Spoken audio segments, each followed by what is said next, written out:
made his way on a very fine day with no cloud around, which was very unusual, to the east peak of Tatuka. When he got there, it was time for lunch. He was so pleased with himself, he delved inside his pocket, inside his old jacket, and out he brought was a biscuit. And I don't know whether you've seen them, but we got them in New Zealand. They're called cabin bread. I don't know what cabin they come from, but they're about this big, they're about that thick, and they're semi-edible if you put butter and jam on them. Right. I always think it's more like a piece of 12mm plywood myself.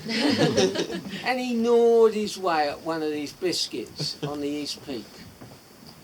I think he used more calories eating the biscuit than he did climbing to the summit.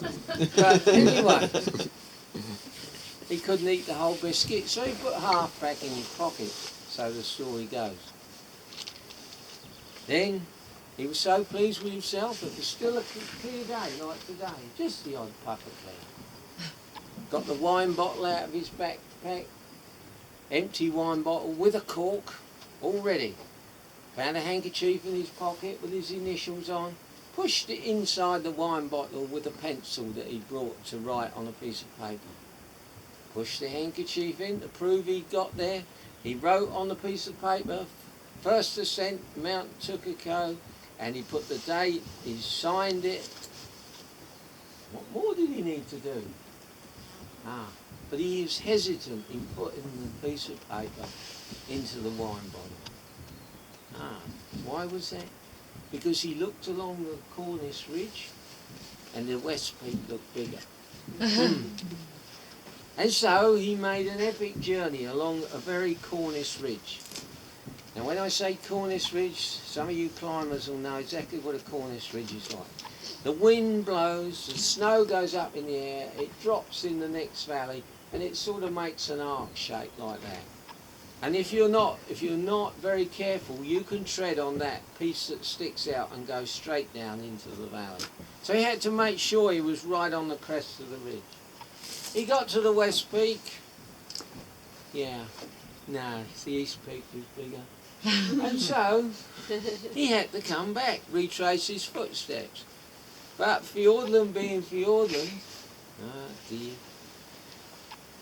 the cloud was coming in, the wind was getting up, and it was attracting the cloud like a magnet, iron filings to a magnet. And he was beginning to get a bit worried. And then he thought to himself, where's the smoke from the volcano that we've seen for hundreds of years up on this mountain? It wasn't there. And then all of a sudden it appeared in front of him, the smoke. And do you know what people have been gazing at for hundreds of years, thinking we had a volcanic mountain? They were looking at the cotton wool puffs of cloud coming in from the Tasman Sea, gathering near the top of the mountain. And then the wind driving the snow in arc shapes like that and mixing with the cloud and going up in the air in columns. And so we didn't have a volcanic mountain in Fiordland. And he told everybody when he got down to the bottom, no volcanic mountain. Tatuko is just the highest mountain in this area. And that's the one you've been looking at today. But I've seen that cloud effect on that mountain because I walk up the track most days. I have actually seen it, and it does look like cloud, smoke coming from the summit. I can well believe that people thought it was volcanic. Beautiful Darren Mountain.